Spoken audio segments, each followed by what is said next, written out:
All right. Good evening, everyone. My name is Jessica Hill. I represent Portman Holdings, joined this evening by Mike Green, Portman Holdings, as well as Anna Eisenman, our traffic engineer. We have two applications on the agenda, both related to the Amsterdam Walk property.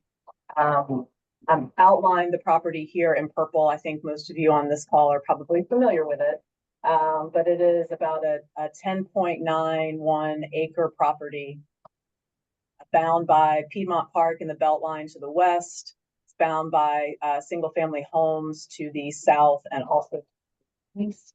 And to the north of the property is a property owned by the City of Atlanta Department of Watershed, which also includes the Evelyn Street road that you see here that provides access to Piedmont Park, to the parking structure, as well as the Atlanta Botanical Gardens.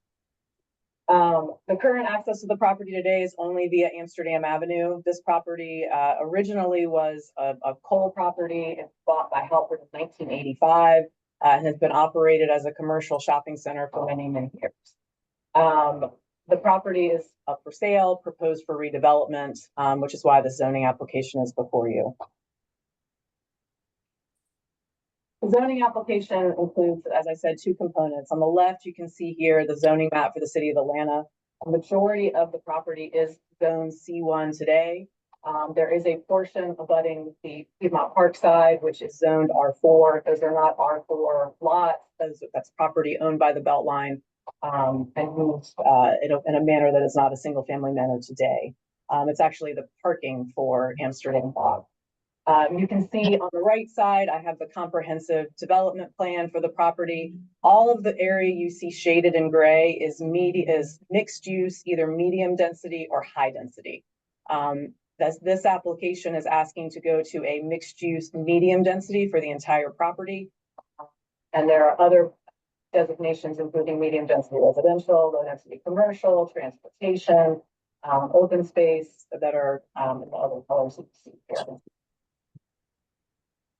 All right, some facts about the application. By right, the property today is allowed just over 1,940,000 square feet of development. The majority of that development is weighted toward a non-residential development. Think your office and commercial uses. That does not include the almost 2-acre Atlanta Beltline property that is also being included in this application. The proposal is to develop 1,180,000 square feet. This has a different slant in it. This has 940,000 square feet of residential and 240,000 square feet of non-residential, and that does include the Atlanta Beltline property.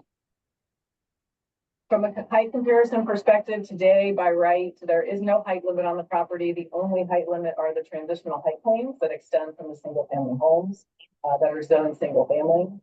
This proposal includes the single-family height planes. It also adds different zones for height. So there's an 85-foot height limit abutting residential. There's a 140-foot height limit for an office. And then there's a maximum zone that's in the northwest corner for the residential building of 180. And we also added a transitional height plane abutting the Highland Park Lane residences, which do not currently have one in the zoning. The original proposal was just under 1.5 million square feet. The current proposal is just under 1.2 million square feet. There's been a 20.8% reduction in density, again, 310,000 square feet, and the proposed height has also been reduced throughout the process. I should mention that this application process started through conversations in the summer of 2022 with Morningside and Virginia Highlands about the potential for rezoning on this site. Portman has had numerous meetings in various venues, including some at Red Light Cafe, some with the various neighborhood boards, which are open to the public, as well as individual meetings with stakeholders that are adjoining the property or otherwise interested. From a traffic perspective, this project did complete a development of regional impact. For those that are not familiar with that, projects of a certain size trigger a review to make sure that the proposal is not going to cause an undue burden on the roads. You have to get a certain grade coming out of that development of regional impact. This project, the original project, was determined to be at an acceptable levels of service on all of the surrounding road networks. The reduced project actually reduced daily trips by 41%. And the big reason for that was the reduction in the non-residential square footage. Non-residential square footage generates a significant amount of traffic. So we went from just under 4,000 daily trips to just over 2,300 daily trips under the current proposal. One thing to note, this proposal does require that the site have access to Evelyn Street. That is not something that is accommodated today and required by the current zoning. Access to Park Drive and Farm Circle is proposed to be prohibited. And the zoning conditions that we have been discussing with both Virginia Highland and Morningside include 15+ traffic improvements, including recommendations from the adopted master plan for the neighborhood. There are 39 conditions that have been recommended by Virginia Highland and Morningside. They are the same conditions. Among them include a site plan condition, construction-related conditions. There is an affordable housing requirement that will go on the property because we are purchasing property from the Beltline, which has an expanded affordable requirement. It's 20% affordable at 80% of AMI for 99 years. The requirement is 20 years and 15% otherwise. And then there's also a 12.5% affordable commercial requirement, which is not a requirement on the property today. There's a maximum parking requirement of either the lesser of either just over 1,400 spaces or a ratio that is less than the maximum in the Beltline overlay. If this property were zoned to MRC2 or a district that was actually recommended by the community, the parking proposed that we're providing is less than 75%, is 75% of the max. The project will have a minimum of 100 EV stations, none are required today. There'll be an additional 150 public accessible site parking spaces, 20% publicly accessible open space, and that it does not include things like balconies just for residents. That is truly publicly accessible space. There are limitations in the conditions on uses like storage, drive-throughs, service stations, gas stations. All of those are prohibited.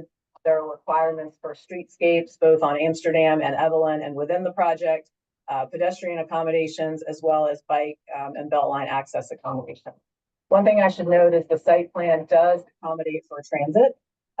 This site plan shows both the Beltline trail as well as the transit, and the site has been designed to accommodate aligning with a potential transit solution on the property. Additionally, there are architectural controls that are included in the conditions. This is the site plan that is included in the conditions. Again, it's flipped over, but you've got Amsterdam here down at the bottom, Piedmont Park in the Beltline here. You can see the parcels here, and this shows 3 residential buildings abutting the residential uses in Virginia Highland and Morningside. And then the 2 taller buildings, the office building and the residential building up here in the northeast or northwest corner, where again, the comprehensive development plan recommends mixed use high density today. Some updated renderings to share. I think this was the original rendering that got a lot of gaps from folks. Here is the updated rendering. You can see the old sight line here in red. This is the proposed residential building. This is the office building. This is obviously a bird's eye view from Piedmont Park. Same thing here, just a different side of that view. This is a residential building, and the office building. This is what was originally proposed. Here's the updated proposal. Here are some site sections, just to give you an idea of how the site lays with the adjacent properties. On the right, you've got the Department of Watershed, which is much lower than everything. And then you can see up here, you've got Park Drive, and the homes that are up on Orm Circle are actually up on a hill. So the site is sunk down. And we show how we meet the transitional height plans of all sides. And I'm happy to go back to these if there are any questions about them. I'll just put that. These are some Google Earth views that have included what you would see from various vantage points in the neighborhood if the project was constructed. This is what you would see from Monroe. There's another vantage point from Monroe. This is where it would be here. Shows again from Monroe. Looking down Amsterdam. Down Monroe, you can see it here.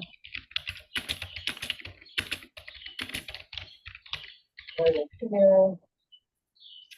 Again, I'm happy to go back to any of these. Here are some public realm images that were shared throughout the process just to show how The pedestrians and the general public will be able to circulate through the site and the open space that will be available to them, including outdoor dining. And here's some imagery that goes along with that. Keep clicking through. We would ask that that NPU-F recommend approval of the applications with the 39 conditions that have been negotiated with Morningside Lennox Park and Virginia Highlands, including their planning committee. We really appreciate all the effort that everybody has put into this. And again, we hope that we can get the support as well. Madam Chair. Jack, yes. Yes, I will, to get this on the floor and get the discussion moving, I will read the proposal that comes from Portman and was ratified by both neighborhoods. It's in two. Can you hold off for a minute? Let's get. Certainly. As you wish. Let me know when you want it. I will. Thank you, ma'am. Thank you, Jessica. I'd like to hear from both Virginia Highland and Morningside on their recommendations, and then Jack has coordinated a motion. So who wants to give us a summary of Virginia Highland or Morningside's recommendations?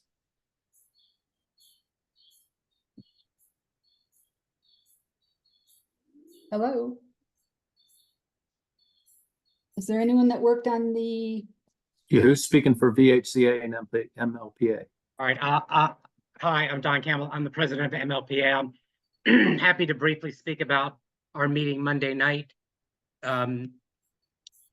We voted, and apparently there was some confusion on the actual vote itself. I appreciate the neighbors who pointed out to us that maybe the motions that were made were incorrect or in some way misleading or not clear. So last night we as our bylaws allow, we re-voted on the issue with the exact same conditions that the Virginia Highlands people voted on. Our board voted 10 yay, 2 no, and 1 abstention. I think that the Virginia Highlands representative is here, and I don't want to go over the exact same thing that I believe Leah might be talking about. So all of the conditions that Virginia Highlands and Morningside Lennox Park came to with the committee led by Aaron Fortner from the consulting firm, we all agreed that those conditions were probably in the best interest as opposed to leaving the property at C1. So I'll yield the floor to, I believe Leah is probably going to speak for the Virginia Highlands Association and can fill in any other details on it that she feels is necessary. Thank you for your time. Thank you for listening. Thank you. Hi, everyone. Sorry, I'm just getting on trying to get kids in bed, and you probably might hear them all in the background. So please have patience. But yes, we voted on Monday. Our planning committee voted last week, Wednesday, May 8th, and they voted unanimously to recommend support. And on Monday, May 13th, our board voted as well. And our vote total was 9 voted for a recommendation to approve, 1 voted against a recommendation, and then 1 abstained. Okay, thanks, Leah, for that report. Jack. Yes.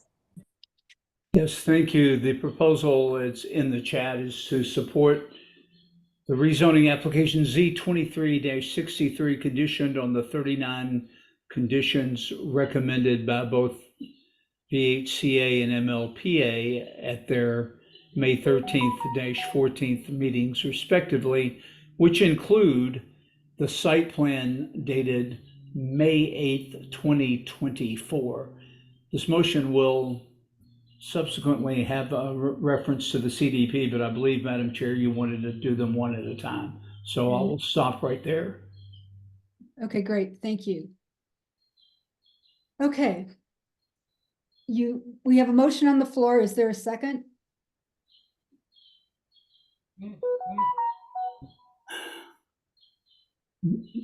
Marla, I will second. Thank you, Marla. All right, now let's open the floor for comment and or questions. If you have any questions, please refer them to the chair and I will manage them to the correct person. As a reminder, anyone can speak, whether you live in the NPU or not. You must raise your hand using the raise your hand icon. Please know I will not see a hand waving on screen. There's just too many people here in the room tonight. And I will call you in the order that the hands have gone up. The speaker can unmute, but all others must stay muted so that we can hear all and get a really good recording. If anyone opens up their sound, we're going to get a lot of background noise and we won't be able to hear. So that everyone can speak, we are not, and will not be here till midnight. Each person is allowed 90 seconds. You can say a lot in 90 seconds and we will have a timer. Marla, were you going to do the timing under apps? That'll be set for Yes. 90 seconds. Okay. You are asked to only speak once unless you are asked a question to clarify a previous statement. And I reserve the right to put you in time out if the comments become unneighborly. So I know we have a few hands that are raised. Hernan, did you want to start off? Sure, I can start. Can Charlie Captain start? Yep, Charlie can start. Good evening, everyone. Thanks for hanging in there. So the issue before us tonight is not about development or no development. The issue is between responsible development, development that's compatible with Virginia Highlands and Morningside, and overdevelopment, between development that enhances the quality of life and overdevelopment which diminishes the quality of life. Amsterdam Walk is a small landlocked 10-acre parcel with only one way in and one way out. All traffic must come from Monroe Drive. Cramming 840 rental units plus 150,000 square feet of office space plus retail into that tiny space, it's not feasible. Consider these two other properties. Carlisle Condominiums down the street on Monroe has 202 condos on 16 acres of land. Murphy Crossing, which is another proposed development on the Beltline, it has 20 acres. They are proposing 1,100, which is 25% more rental units, but they have 50% more land. They have double the land. This proposal, even with the new revised renderings and the smaller pictures that were just shown to us, the changes do not fundamentally change the density of this project. We suggest to vote no on this zoning application to defend our communities and to make sure that we get a proper kind of development which will enhance the quality of life. That was time. Good job, Charlie. Thank you. Hernan, your hand is raised next, and I'm going to lower Charlie's hand. Thank you, Chairwoman, and everybody, members of the NPU. The Better Amsterdam Walk Group is not opposed to development in our backyards. We live in Intown Atlanta for a reason. We want to see smart development that respects the neighborhood communities and that takes into account the infrastructure of our city. Plopping Pound City Market size apartment complex in this landlocked lot, only accessible through Monroe Drive, will create a nightmare scenario for everyone living or commuting around here. Just look at the map. It's not a reasonable proposal for this site. I tell you what, One of the strategies. I don't. Yeah, Go ahead. One of the strategies used to promote this massive apartment complex has focused on the potential alternative of having either a grocery store or a storage building here instead. These are scare tactics that fall apart when you notice that Amsterdam Walk has been there for decades and no one has tried to develop it commercially. It's only now that there's a residential boom because of the Beltline. Even this reduced Portman proposal is still larger, as you just saw from the representative slides, than what is allowed by the C1 zoning by 113,000 square feet. Adding all of these cars to Monroe while also aggressively opposing a light rail solution on the Beltline just proves that this developer has a cavalier attitude towards all of our neighborhood concerns mentioned here tonight. By voting no tonight, we are preserving the last bit of leverage that we have as a neighborhood to demand a scaled back proposal. We should not agree to the very first iteration that they have sent back. Today at this meeting, our only option is to vote no, so we can work together for a better Amsterdam Walk. Thanks. Thank you, Hernan. Craig Van Trees.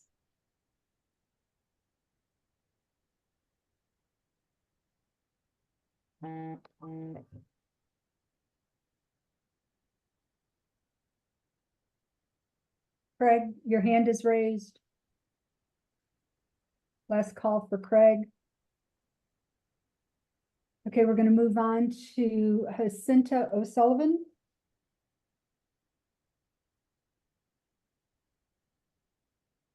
Make sure that you unmute. Sorry, thank you. Thanks for letting me speak. Yes, a Better Amsterdam Walk does want development in their backyard, but on a much smaller scale. I am aware of the conditions proposed, and they are just not enough. I am asking everyone to send a clear and strong message, vote no. Our infrastructure cannot support this huge complex. Who here has not hit a pothole? True story, I was walking on Monroe and came across a lady that had fallen. She had a head injury, was covered in blood, and she had no idea where she was or how she got there. Another lady stopped and we called 911, and they assured us that the ambulance was on the way. On the fourth call to 911, at 30 minutes later, they said that take her to the hospital. We cannot get there with traffic. I ask you to think that if this was your loved one, relying on the goodness of a total stranger stopping to help, this is the reality we're facing. Our emergency services are stretched and cannot cope with this mega development. This is our safety you are bargaining with. Mr. Green at the MLP meeting asked that we separate out his and Portman's opinions on light rail. I believe this is not possible and it's disingenuous to ask. They're against it and he campaigned against it. Actions speak louder than words. Portman had no problem putting our emergency services and infrastructure under pressure. Or maybe they separated them from the reality of this project. I am urging you all to vote no. Let them come back to the table and negotiate in good faith. Portman and Halbury should take a haircut. We want the development that is respectful to the surrounding neighborhoods and considering the existing infrastructure. Plan with us, not for us. Vote no tonight, and let the residents of Morningside and Virginia Highlands be heard. We all want a better. I'm sorry, that's time. Thank you. Next is Ben Terry.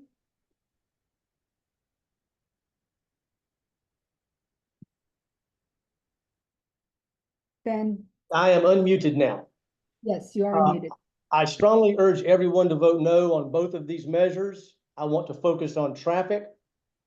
The proposed site is completely landlocked on 3 sides, so 100% of all new traffic will be dumped onto Monroe Drive. The developer is ignoring this geographic reality.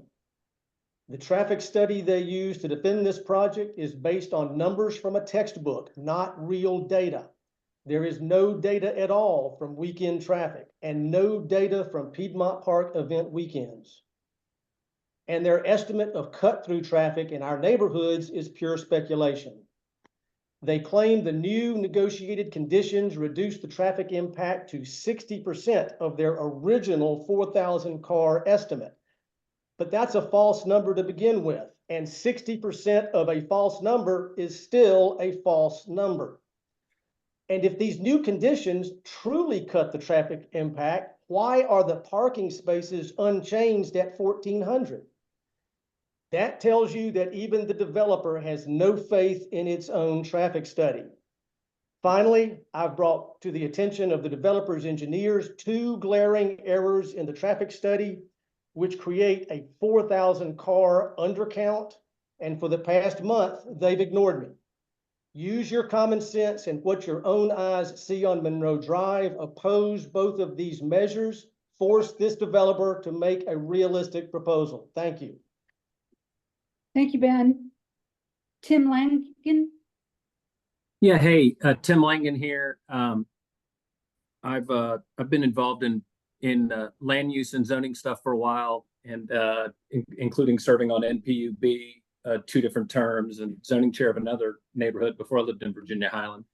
And ultimately, this is a land use and legal issue, right?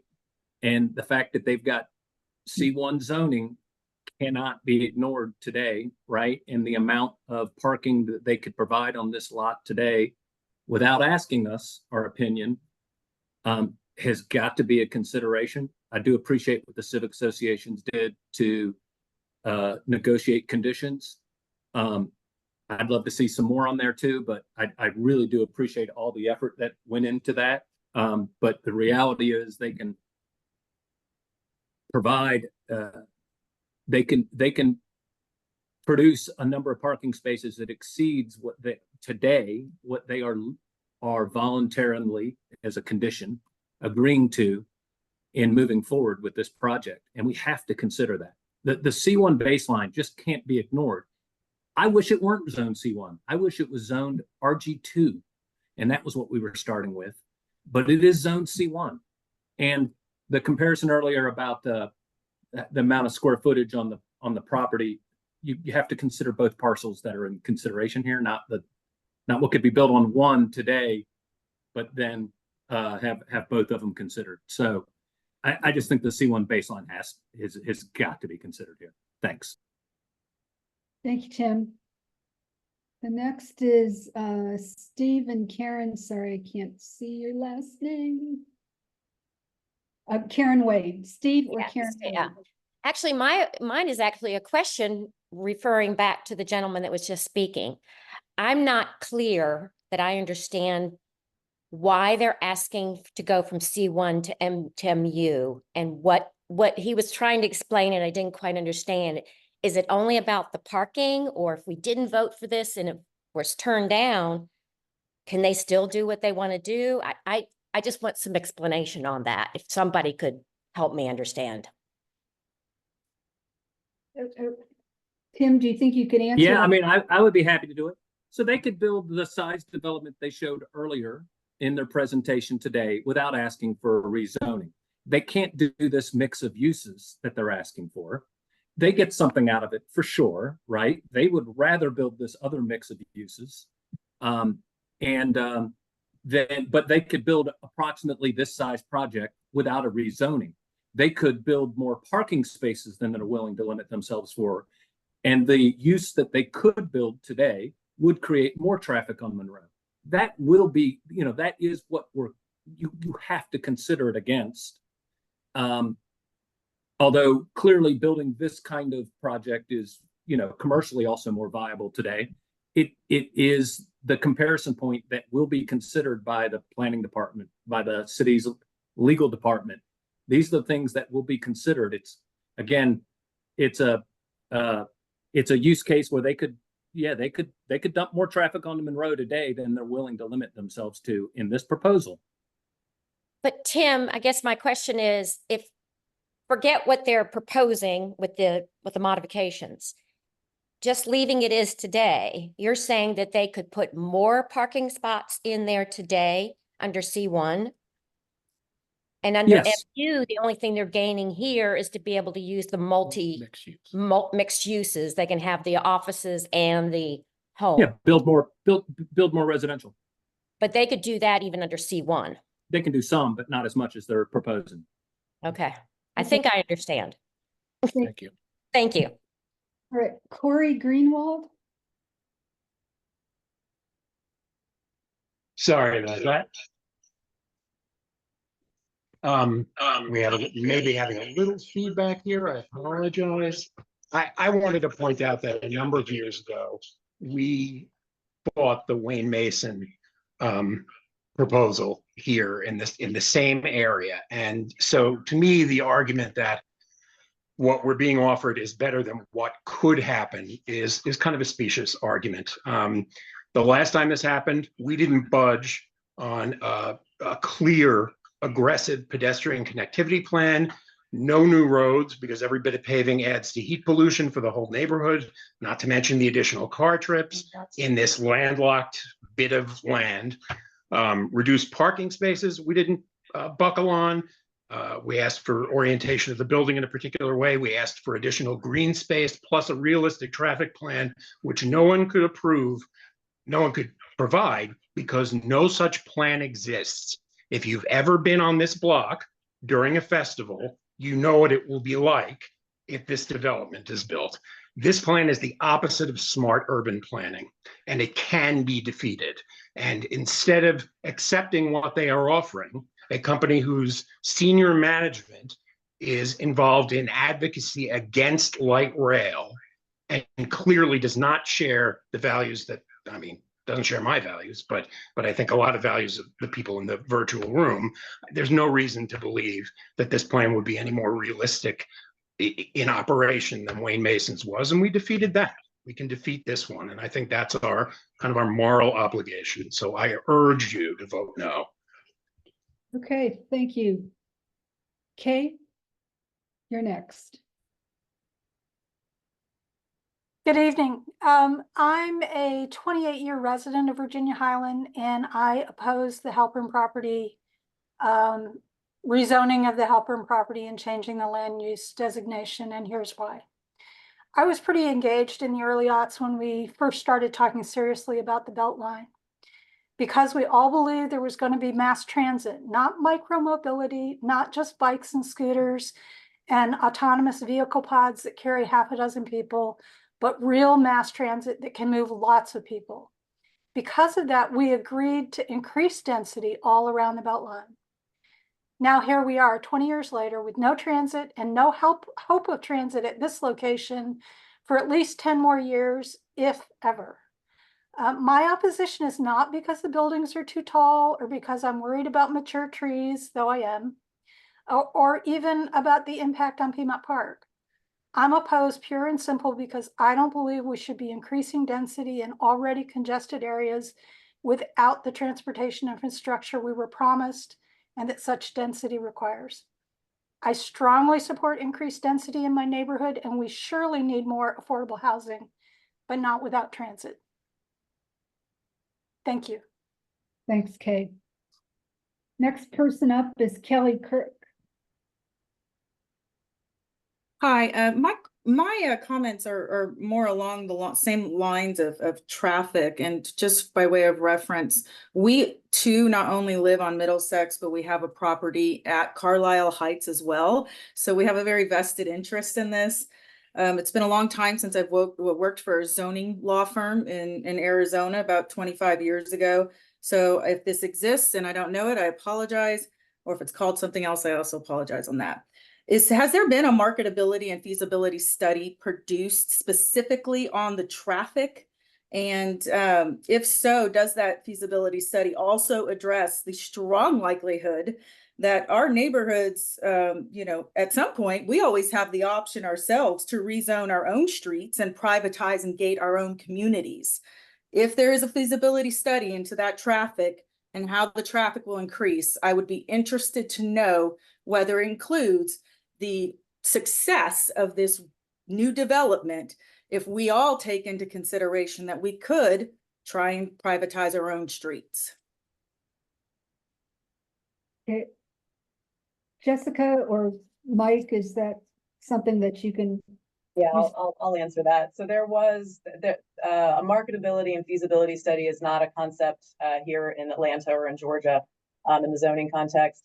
There was a traffic study performed as a part of the development of regional impact process, which is coordinated with the Georgia Department of Transportation, ATL DOT, MARTA, there are a variety of state agencies, Atlanta Regional Commission, and they provide the parameters for the study, which was then prepared. The study that I mentioned, where it was determined that the levels of service on the surrounding streets are acceptable with this development. And again, the development scope has been reduced since that time. So even more acceptable.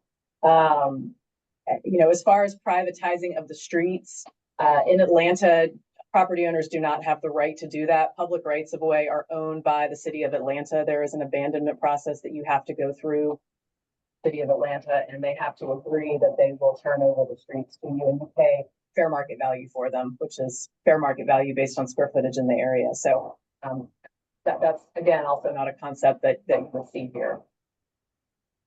Okay, that makes sense. And was there also an additional study done with respect to the anticipated increase in police and fire services force that we will need if this was approved, and what we can maybe anticipate and increase taxes in our area?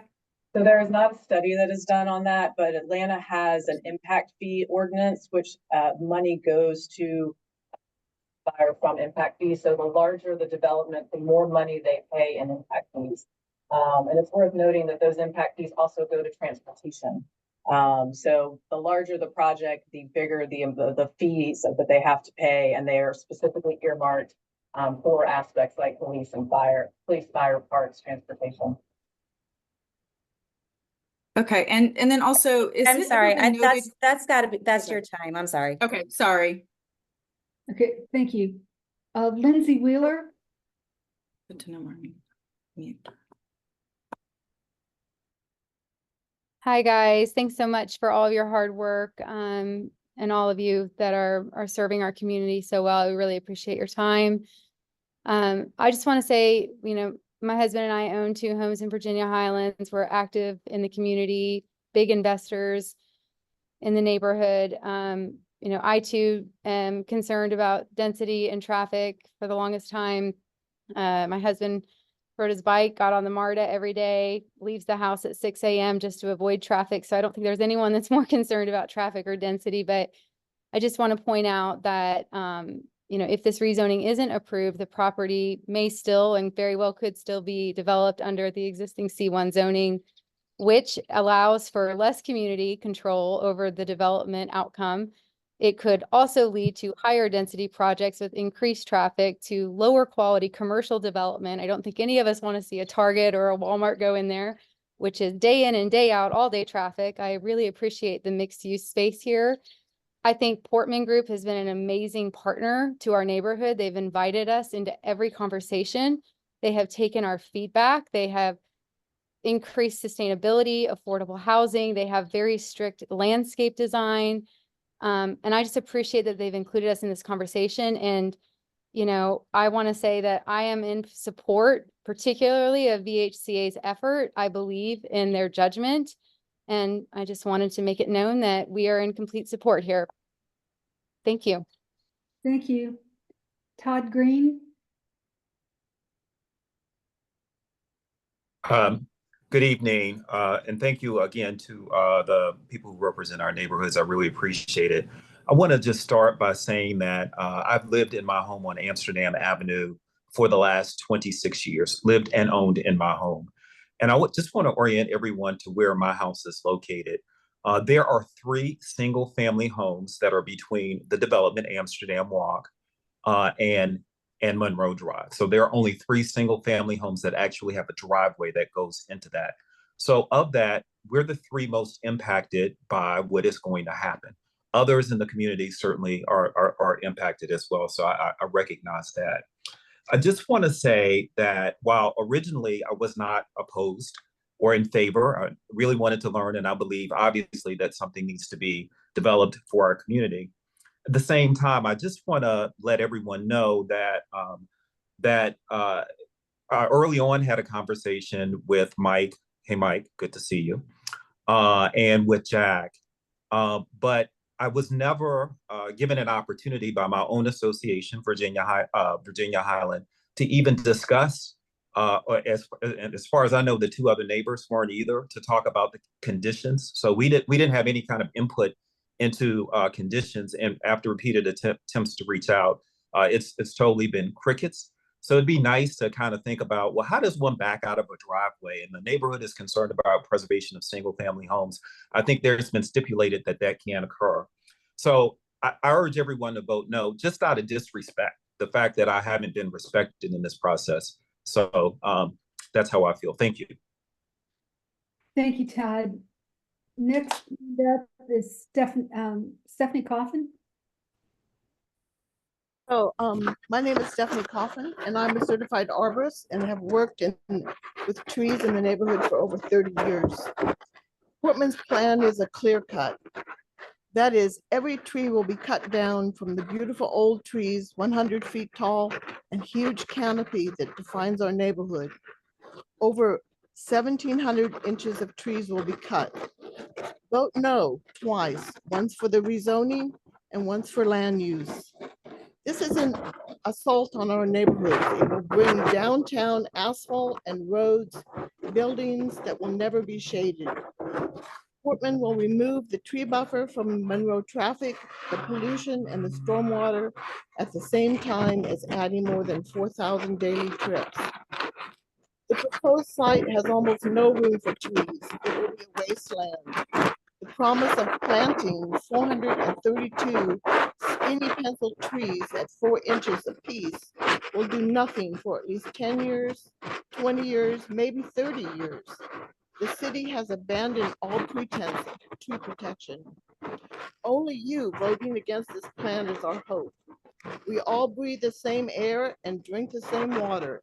Trees are essential for life.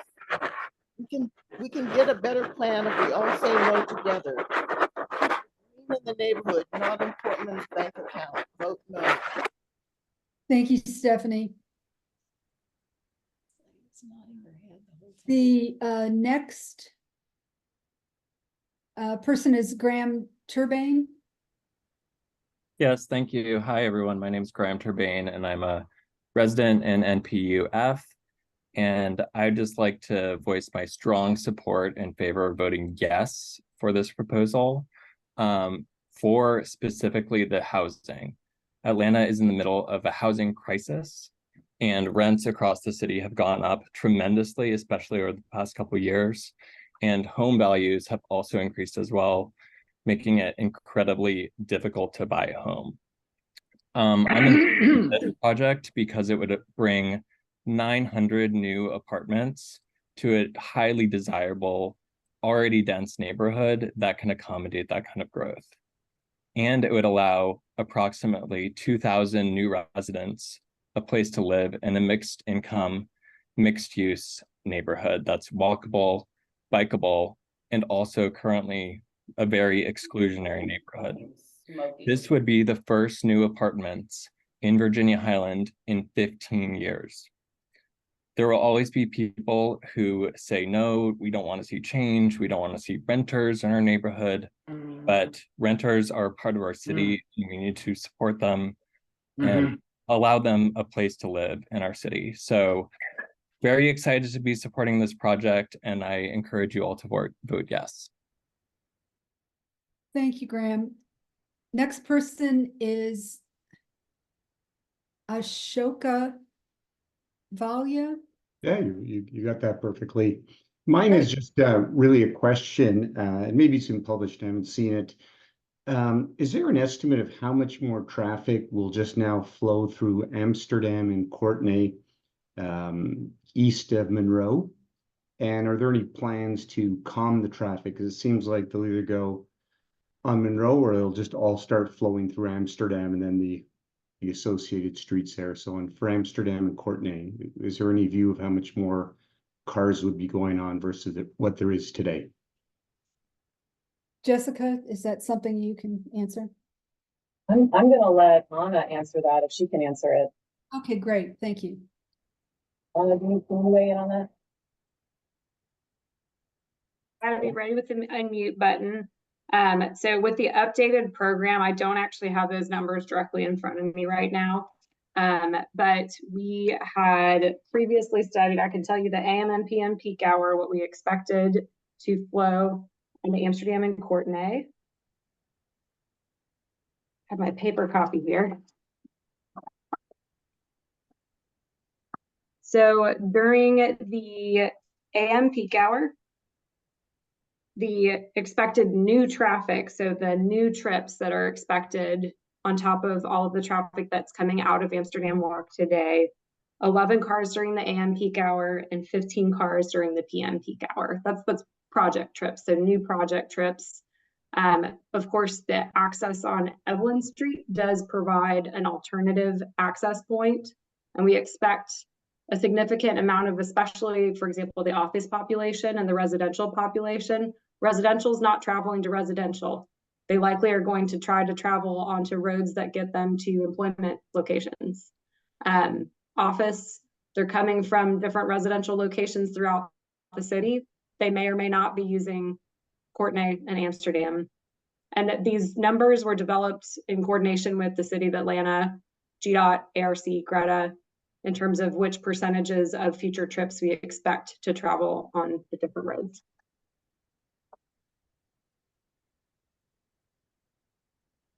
Okay, thank you. Thank you. Thank you, Anna. Claire Pesh. Okay, I have yet to understand how adding 900, at minimum, 900 more people in that space is going to end up reducing the traffic flow by 41%. So also, I think office space is also kind of a marginal thing anyway. We're having an overbuilding of office space already. So I don't know how that's going to play into the picture. Can you hear me? I think we can hear you. Are you asking a question? Yeah, I'm just saying that I'm dubious of the figures that have been provided about a reduction in traffic, because the simple fact that you add a minimum of 900 extra people living in that space would contribute to reduced traffic flow. Doesn't make any logical sense. Anna, did you want to clarify Yeah, that? I can jump in. I think there's a little bit of misunderstanding of the numbers that we're talking about here.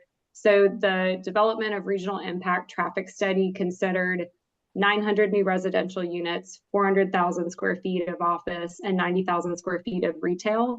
The reduction that we're talking about, the 40% reduction, is when you take that 940 units and you drop it to 840 units. When you take the office square footage, it was 400,000 square feet. It now is proposed to be 150,000 square feet. The retail remains unchanged. When you reduce the office component in particular, those are the components that significantly impact AM and PM peak hour traffic. And that is the figure that we're talking about. So I'm not that we're not reducing traffic. Traffic is going to increase from this development. But the original proposal versus the revised proposal that is going to the rezoning is based on a reduced program and reduced traffic from there. Okay, well, I also feel like the gentleman who said that we do not have to accept these proposals if we are a neighborhood and we stick together. So I have lived here from the moment that our neighborhood was actually created by defeating a proposal for 485 that was supposed to go through this neighborhood to begin with.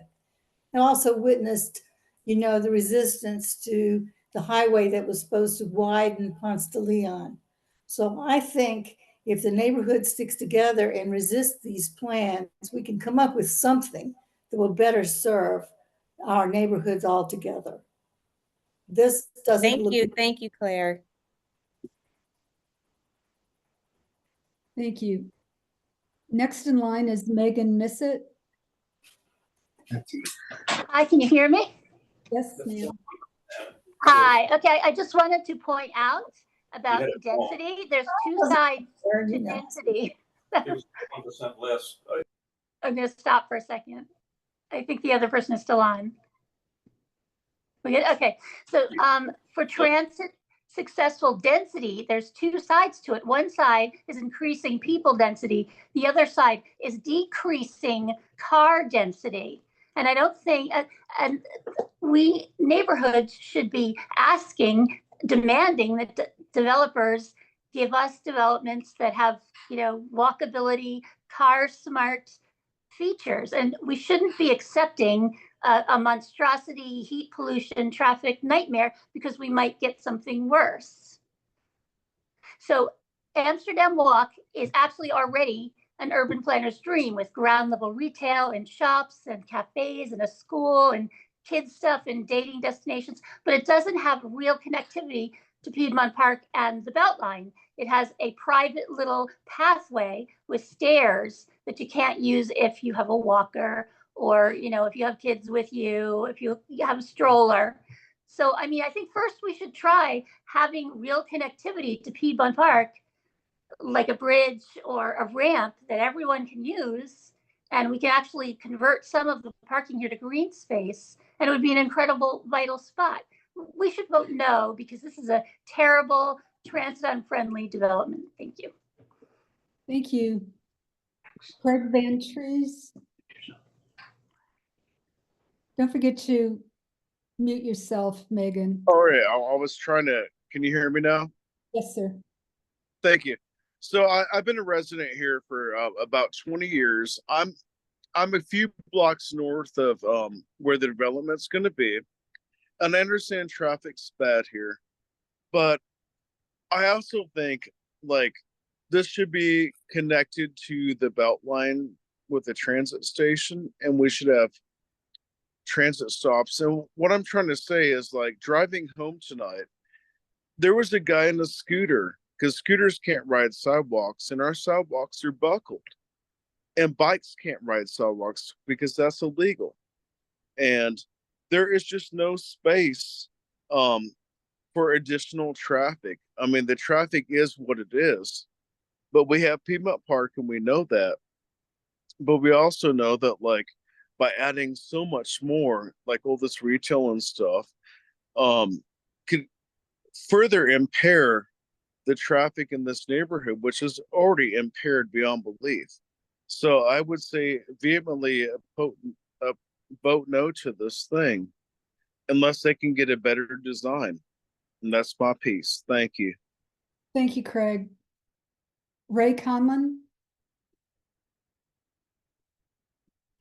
Hi, thank you. I'm going to vote no because of what everybody else said, and I agree with all of the no votes and understand all of that.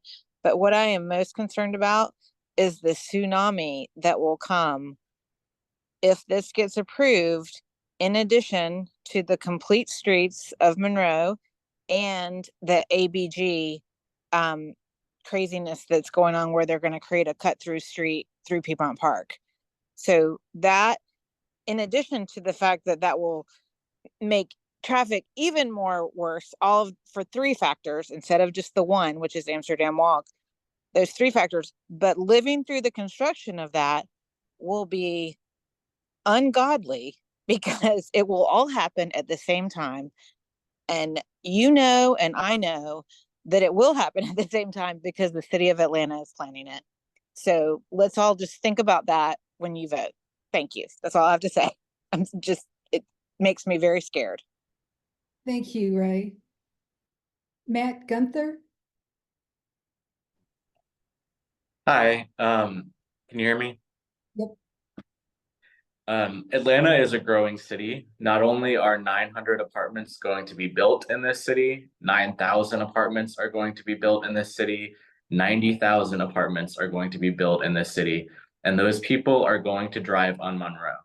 The idea that stopping this development is going to freeze traffic on Monroe, where it is not grounded in reality. This development is beautifully designed. I used to live by a development in DC that Portman visited when they designed this proposal called the Wharf. It was an amazing neighborhood amenity. This proposal gives the neighborhood a reinvigorated Amsterdam Walk and is the exact kind of development that is appropriate for a Beltline fronting property next to Piedmont Park. I drive on Monroe every day, and I am supporting this development, and I encourage my neighbors to do the same. Thank you. Thank you, Matt. Matt Mason? Thanks a lot. I just wanted to voice my support for the proposal. I'm voting yes. I think it's really a great example of collaboration between the leadership of the Morningside Neighborhood Association and the Virginia Highlands Civic Association. You know, to reiterate what a few others said lately or earlier, you know, the developer can build by right, just as much density as, you know, is now being proposed. And I think the work of the 39 conditions that were negotiated and the height limit changes make this something that I'm voting yes for, and just wanted to share that. Thank you, Matt. Next person, Jack White. Jack? Thank you, Madam Chair. I wanted to comment on a couple of historical elements, including the Wayne Mason Tower, which were 30 and 40 tower proposals with the Beltline and a tunnel. It wasn't even serious. It was designed to jack up the price the city paid, and it did it.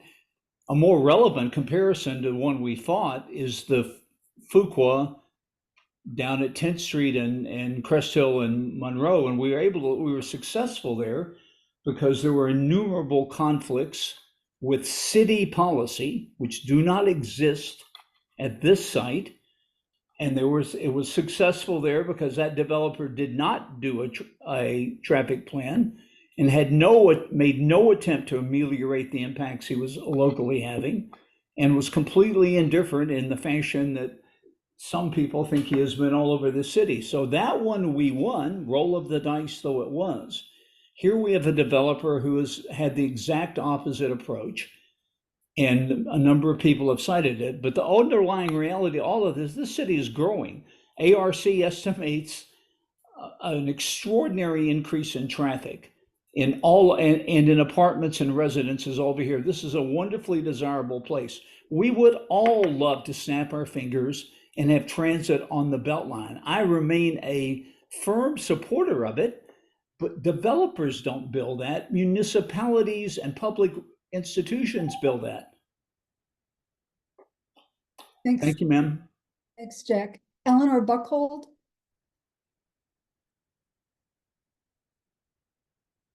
Eleanor? Are you next? Hi, I'm Eleanor, live on Orm Circle. And when we talk about traffic, I think we're missing some of the problems with our kind of interchanges where we have parents with young children, we have motorcyclists, bicyclists. And just a reminder, it wasn't that many years ago, a Grady High School student was killed at 10th and Monroe. And I also want to speak up for the trees. We are trying to connect in most cities green corridors, and this would be wiping out a potential.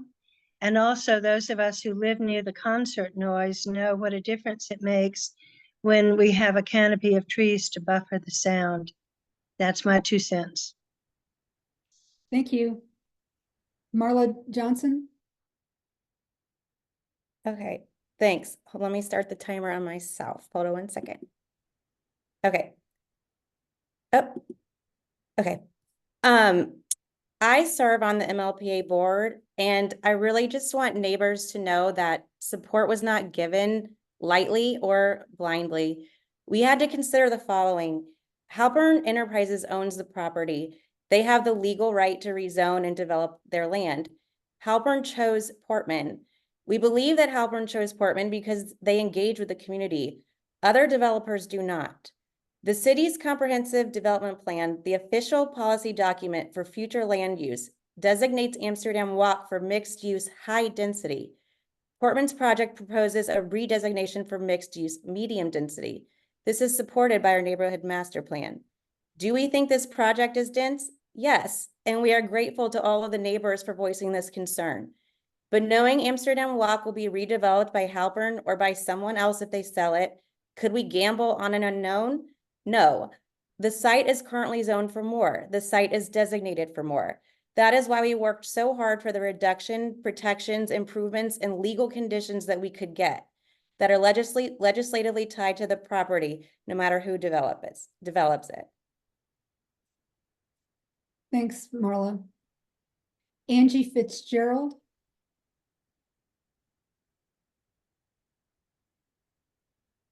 Hello, I'm sorry, I had to unmute myself. I think I might have a bit of a unique perspective, seeing as how I live on Amsterdam and also work in Amsterdam Walk. I'm a manager at a retail store there, and I can tell you that I'm very concerned not just about residential traffic, but has any consideration been given to the amount of commercial garbage trucks that will be going back and forth, the amount of delivery trucks that will be going back and forth? Any kind of consideration of that at all in this traffic study that was done? Because I don't think I've seen anything about that. Second of all, I have a child at Midtown High School, and as we know, all of our APS schools are becoming overcrowded. Now we're adding in more residents in this tiny area, in this highly desirable school district. Is APS even are they part of this conversation at all? Have they been considered? Does the education of our students mean anything to Portman, Halperin? I don't think so. Unless Portman can get 100% behind a Beltline light rail and does a 180-degree turnaround on how they feel about moving people in and out without using cars and vehicles, I'm afraid I'm gonna have to vote no. Thank you, Angie. Catherine Platt. Hi, my name's Kathy Platt, and I've lived on Amsterdam Avenue for 34 years. And I do want to thank the civic associations for their work, but I respectfully suggest that the concessions that they have received from Portman are insufficient to protect our neighborhood. I agree with Ben's points on the traffic study. It's completely flawed. There's no justification for the 1% baseline traffic growth when the Atlanta Regional Commission recorded a 2.56% growth in the city of Atlanta from 2022 to 2023. Jack White just confirmed the rapid traffic growth, and that was not taken into consideration in the traffic study. And anyone who lives on Amsterdam knows that there is no way there will only be an 11 to 15 car increase on Amsterdam Avenue. For traffic impact consideration, I want to point out that Atlantic Station, which many people have compared this to, has access to non-residential streets, Ponce de Leon on one side, North Avenue on the other side, and the adjacent side streets. Amsterdam Walk doesn't have this. It just has one street, Monroe. I've read all the documents provided by the civic associations, and I don't see any major contributions from Portman to address traffic on Monroe, calming, safety, or the side streets, including Amsterdam. Where are their contributions to the neighborhoods in terms of improving the side streets that are going to be impacted by this development? As far as the C1 threat, I mean, I think that's simply all it is a threat. It's a scare tactic. The parcel has been C1 for 30 years. Why haven't they developed it before this? Our civic association should be striving for the types of protections that Ansley has in their neighborhood. They successfully negotiated and received major concessions from Atlantic Station all the way on the other side of the connector, including all kinds of street calming things in their neighborhood, like the traffic circles. They have no parking and resident only parking areas. They have times of days when commuters cannot cut through their neighborhoods. We should be looking for those same types of protections. I recommend a vote to no. Sorry, you're wrapping up. Sorry. Sorry. I recommend no. Thank you, Kathy. Stephanie, you already spoke, so I'm It going. wasn't on this. We spoke about 311, different topic. Okay. So I just want to start. Can you please mute yourself? Thank you so much. I want to start by saying it's wonderful to see such great engagement from the community on this issue. We're not opposed to development or density or change, and we've supported other plans for development in the neighborhood, such as the Ponce on Ponce project, which seems to have been abandoned.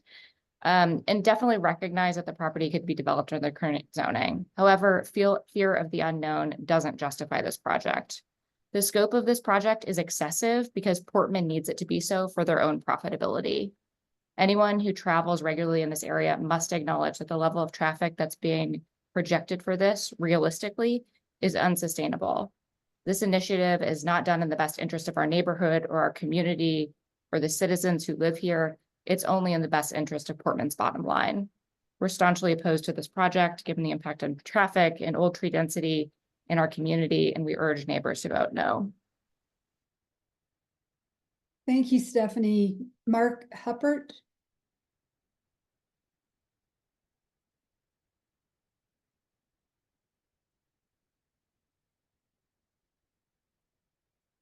Don't forget to unmute. Okay, sorry, I couldn't get it to come on my screen. Stephanie, thank you for what you just said.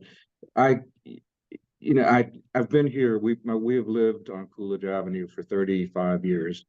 We have seen many changes in the area, and we owned a business that was involved in design and decorating. So we were in a lot of new projects and spent a lot of time watching progress.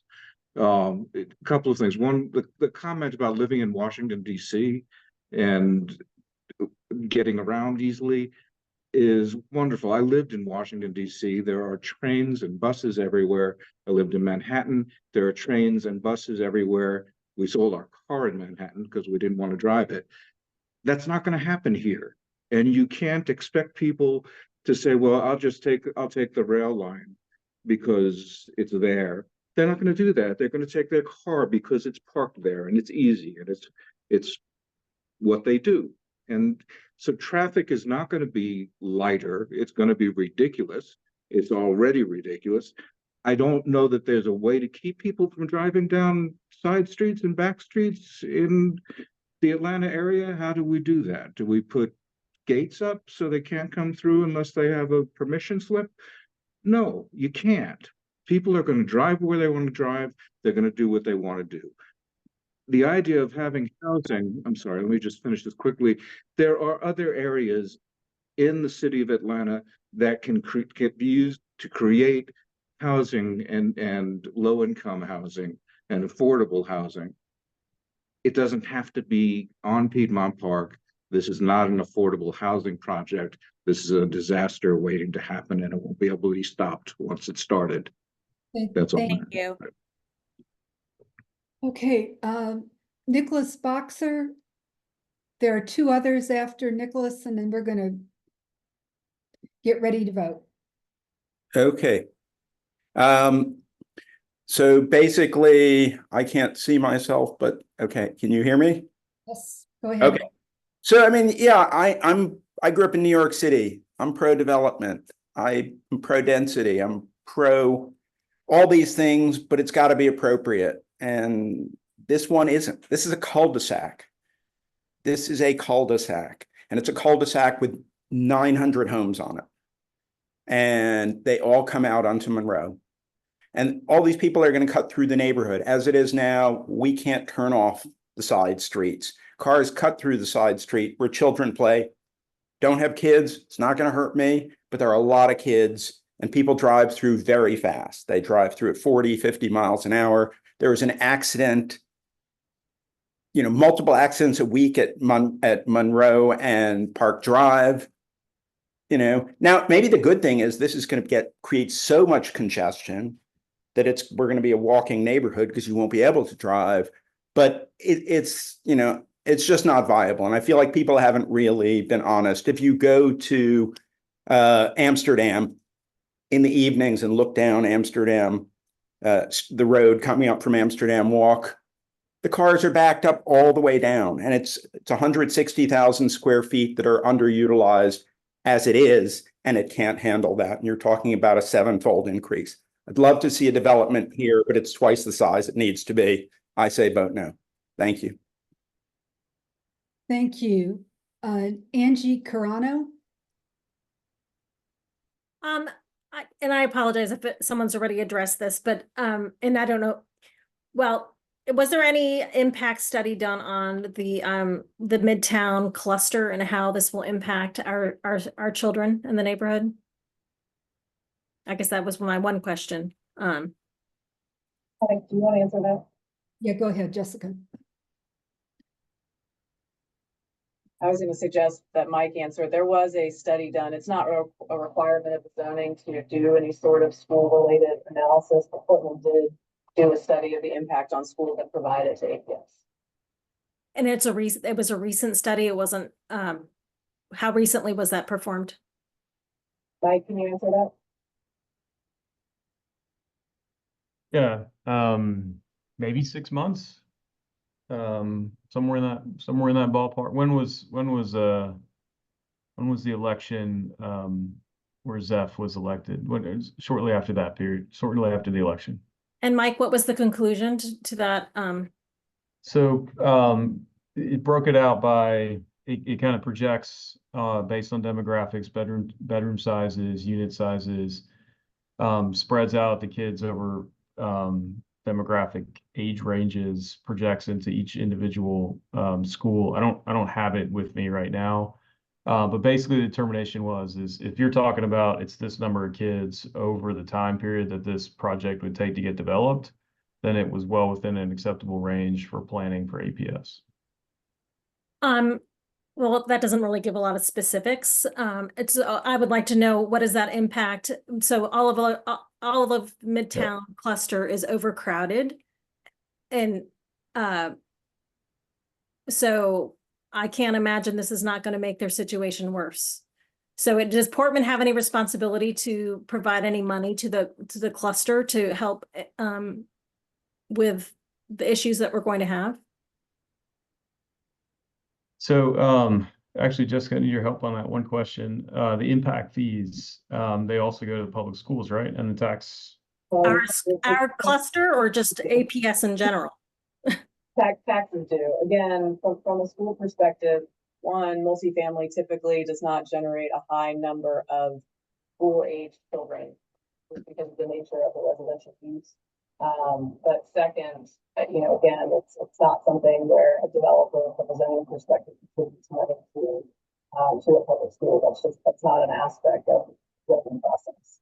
I will just push back from that. So they had the same impact study with Cheshire Bridge and all the apartments that were going up there, and they said that they would not impact Morningside Elementary in any way, and Morningside Elementary is immediately overcrowded. So I think that study and perhaps the traffic study, which I've been involved in traffic studies before and projects that I've built, and my impression is that they're flawed. They're very flawed, and they tend to be skewed towards they can be skewed in any direction you would like them. So unfortunately, it might be too late, but I think we should have requested another traffic study be done by an independent person. But thank you. Thank you. And the last person to speak is Abby Euxman. I've lived in the neighborhood for 25 years, and I have absolutely loved seeing the growth. It's been absolutely amazing.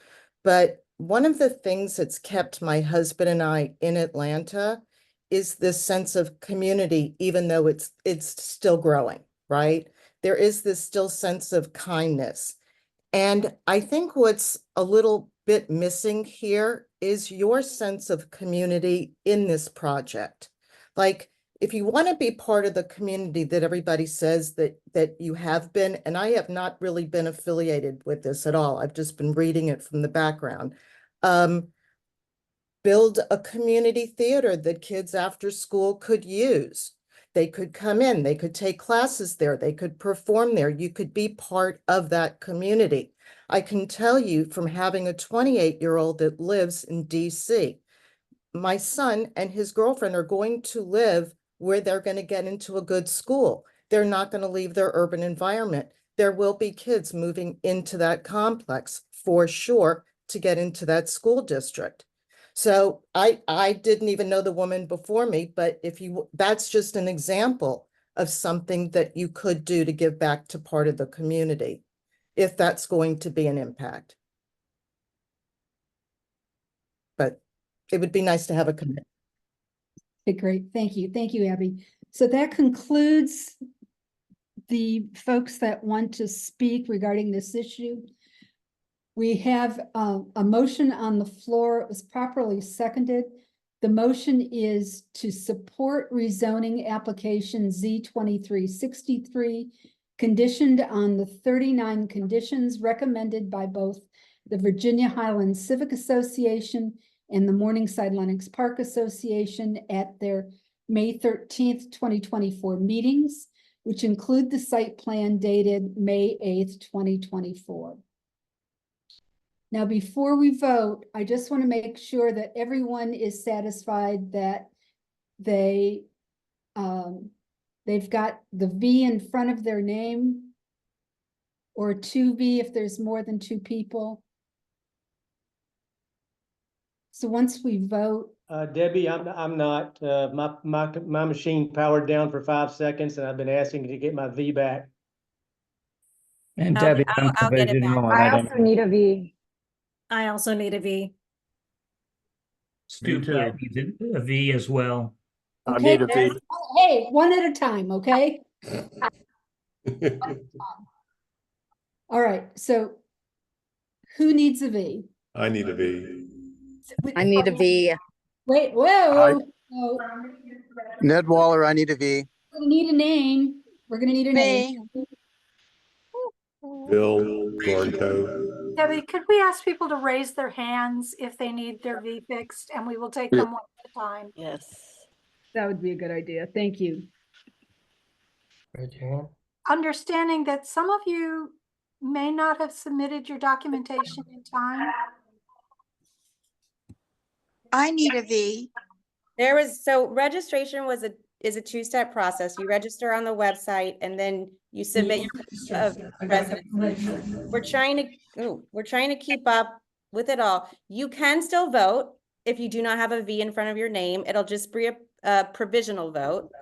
And we can verify it after the fact. Okay. That's perfect. Okay. We'll do that. Okay. I know. You're still muted. No, he's not. Okay.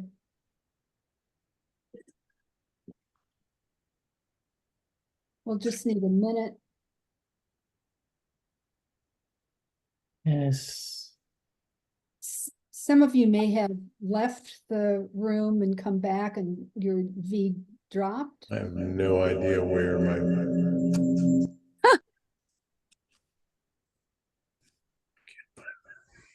We might need to move ahead because people I'm looking up right now they're not registered, or they didn't submit their proof of residency yet. So they can vote. I think they can vote and it'll be provisional. And Okay. we'll screenshot all the votes and then we can I'll go back. verify after. Okay.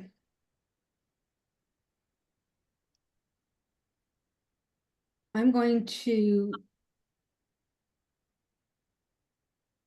drop your hands. If I can find where to go.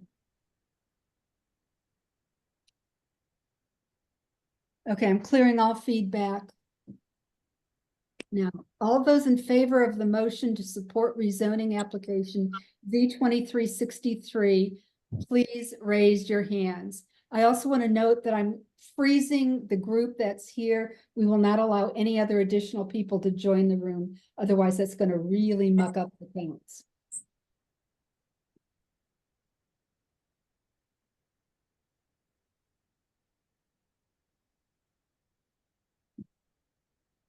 So are we clarify, we're raising our hands for the proposal right now? For the proposal, right?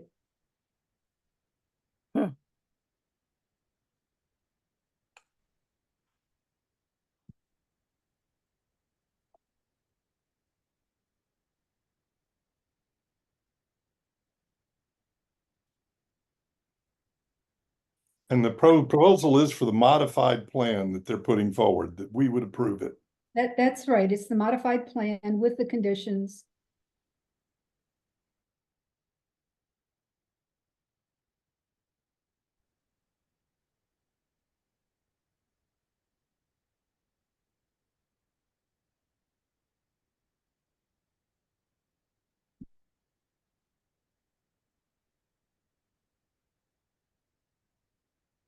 I'm sorry. And to further clarify, this is not a choice between two developments.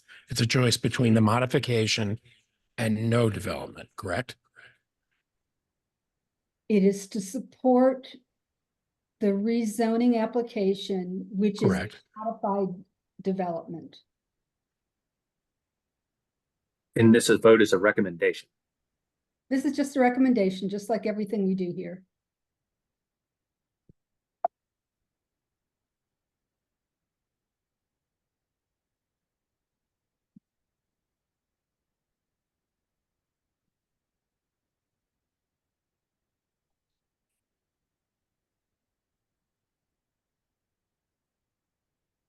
Okay.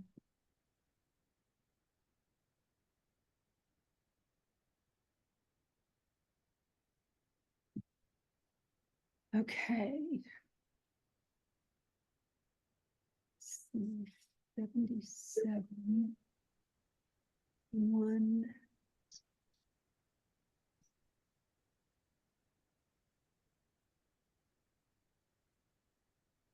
2.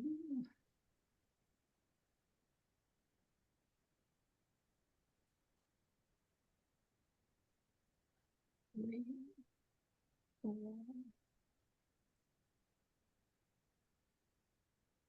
I can't get my hand to raise for some bizarre reason, but whatever. Okay. Thank you, ma'am.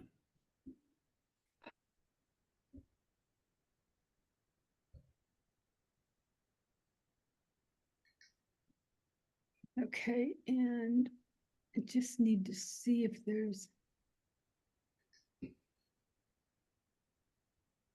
Okay, there are 4 people that are on the phone. Would I think I'll catch up with you at the end here. Okay. Right. Okay, I'm going to lower your hands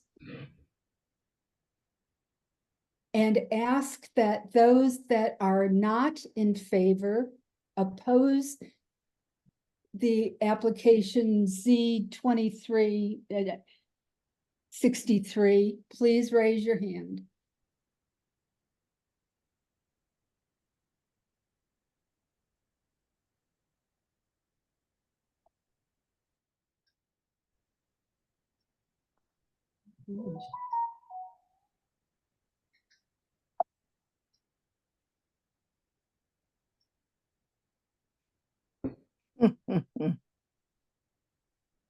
There are a bunch of them.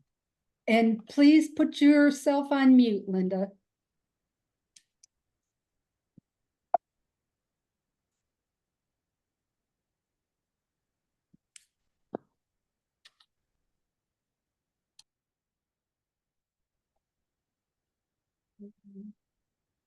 Can't get my hand to go up.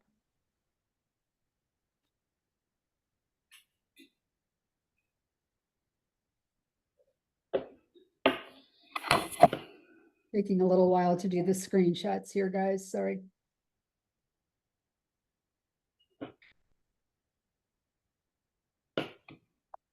Marla or Kay, could you count the 2 Vs? And if I'm we have- doing that. Okay. I'm counting that and the provisionals. Yeah, this is Jim and Jesse, our 2. We can't put up our 2 hands.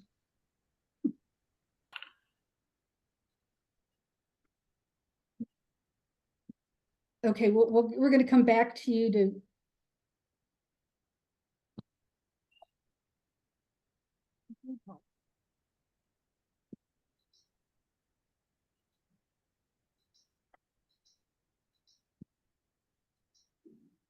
These V's are not clustering like they used to. Zoom is at it again. Yeah, it's being weird. We're still voting on approving. It was saying that we approve. Raise the hand for No, approve. we're not voting on approving. This is opposing. Oh, okay. Sorry.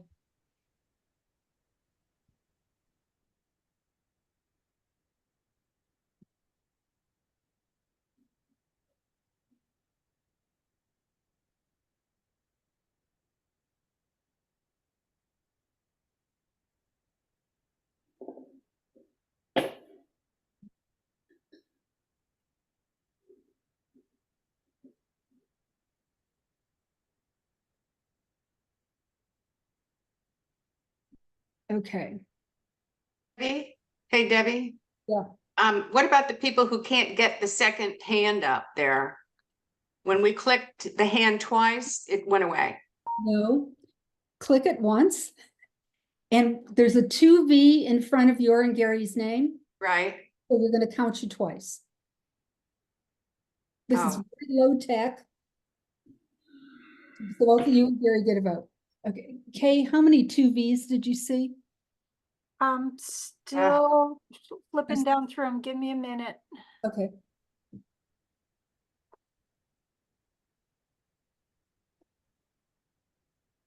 And it keeps I'm moving. gonna turn this off. Yeah, that's why I didn't want to add Okay. admit anyone into the room. Mute.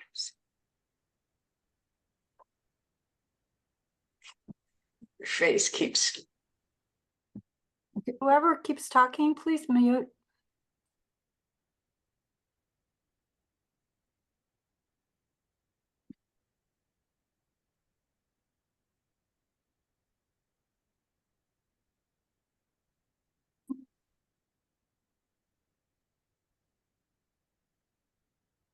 Yeah, the second V is still going away.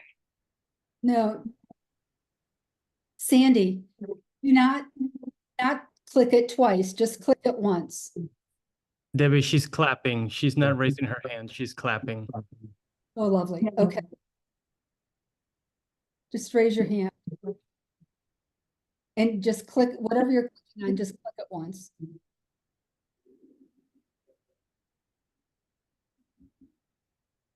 And with that one, I have 28 that were double. So you need to add 28 to the count. Okay. And there were no 3Vs, right? There were no 3Vs. And how many others?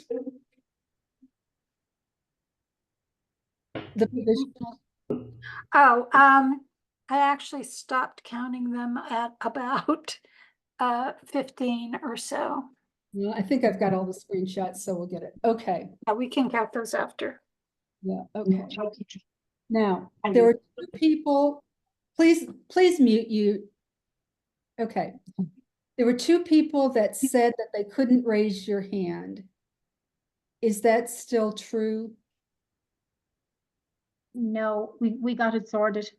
This is the O'Sullivans. We got it sorted. Okay, good. Thank you very much. And there are several people that are on the phone. Are you residents of NPU-F? Ned Waller, I'm on my phone. I sent somebody my driver's license. Okay. This is Amy Perez, and I sent it in and I'm verified. I'm on my phone. Okay, Amy, what are the last four digits of your phone number? Amy? 3912. 3912. Okay.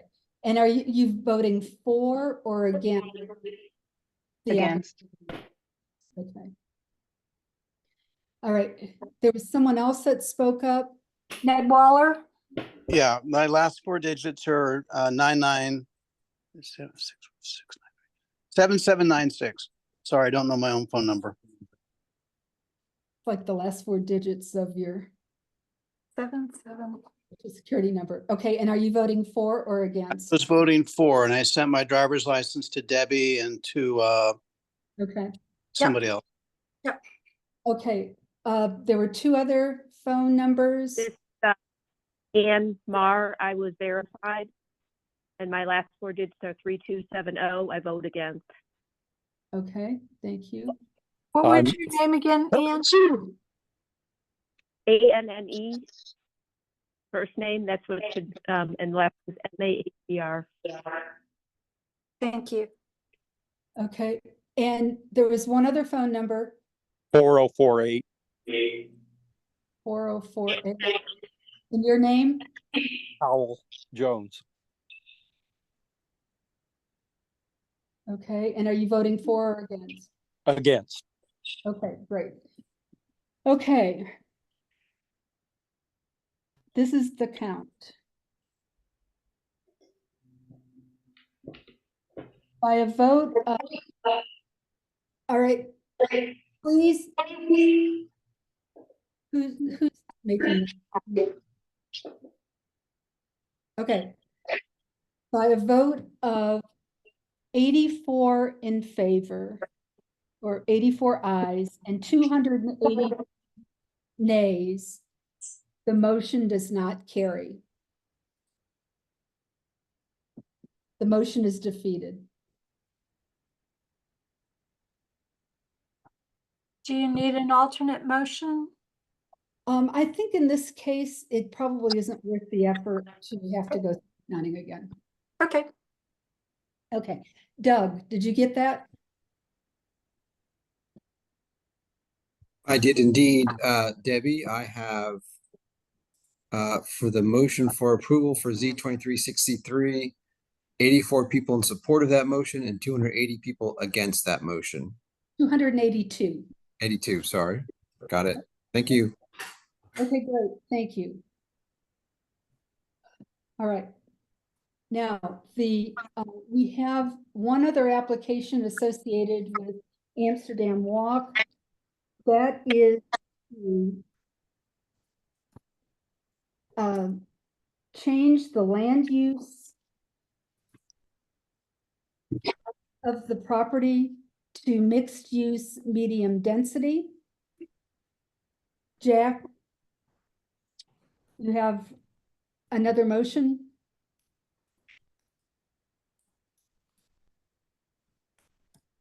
Better lower all the hands. Yeah, we'll get them down. Jack, is there another motion?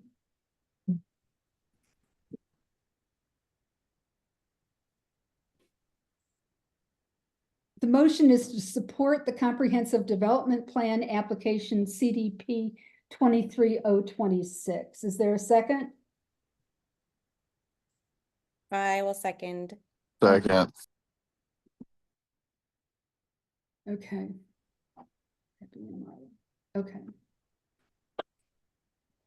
Is there anyone that would change their vote from being in favor to or opposed to the CDP? Or would you be voting exactly the same way?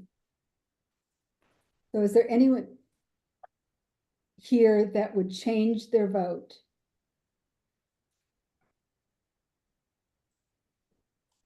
Okay, I don't hear anyone.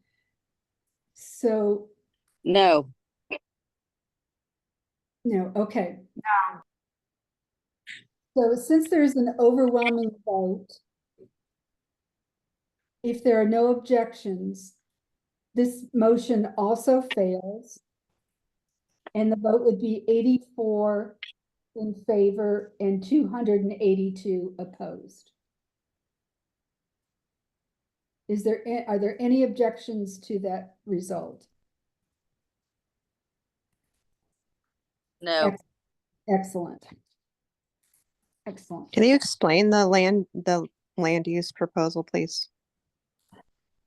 I'm going to ask Jessica to explain it, but we've sort of just decided against it. But Jessica, can you? I'll be very brief. There is a comprehensive development plan designation on the property, and it currently has multiple designations, with the majority of it being either mixed use medium density or mixed use high density. And our request was to make the entire property mixed use medium density.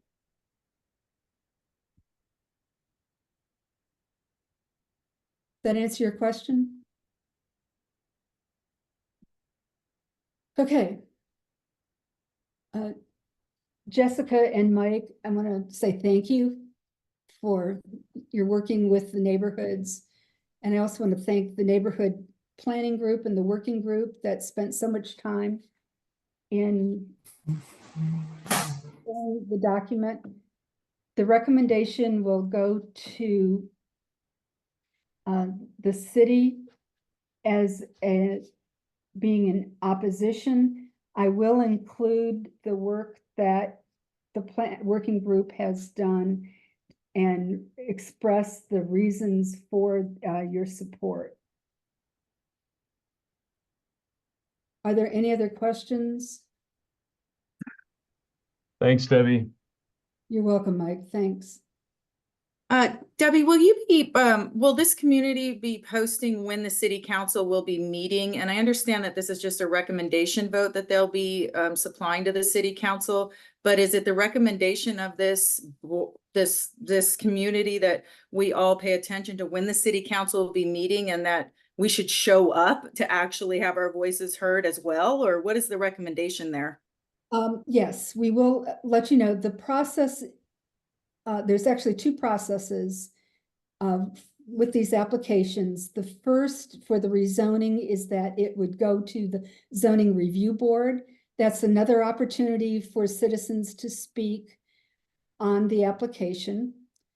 That should come up in June. I think that would be the next dates. I haven't seen the agendas, but we will make sure that y'all are aware of when those dates would be. After going to the zoning review board, which will make another recommendation to city council, the city council meets usually, I think, 2 to 3 weeks after that. So we'll let you know when that's going to happen. Well, it first heard by committee of council of zoning committee of council, then they make a recommendation to full council. Yeah, that all kind of flows in a way. Thank you. The please know, though, that you will not have an opportunity to speak at the committee on the committee on zoning or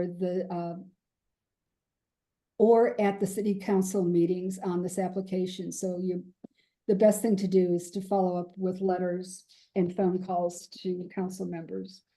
The CDP goes to a CDP hearing that will also be in June. That is also a public hearing, and folks are allowed time to address that as well. Once the CDP is approved and it's gone through the zoning process, the two applications go to city council exactly the same time. They ride together after that. And we'll make sure that you are aware of those dates. Are there any other questions? Debbie? Gary here. Yeah, Gary. Debbie, prior to it going to the committee, does the City of Atlanta Planning Department make a recommendation? Yes, they do. Okay, well, does it count? The review board usually follows that recommendation, don't they? Not always, but often they do. Will we find out what the recommendation is? Only on the day of the ZRB hearing. They don't publish that in advance.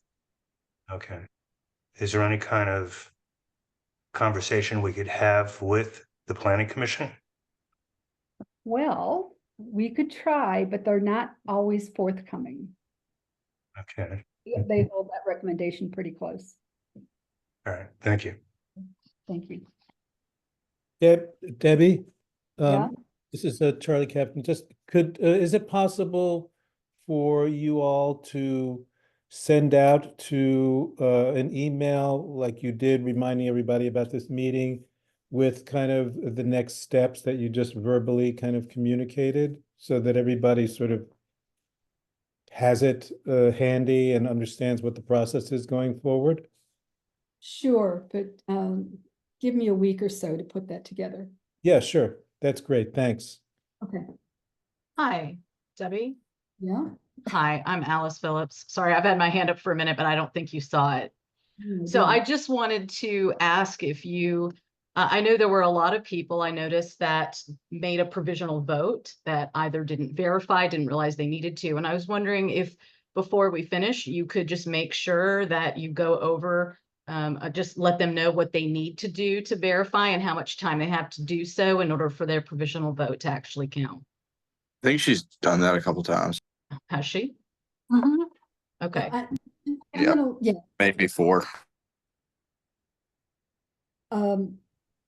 In case you haven't heard it, I'm gonna let Marla or Kay explain the process here on out. For provisional. Okay, so if you go to the NPU-F website, there's a registration form.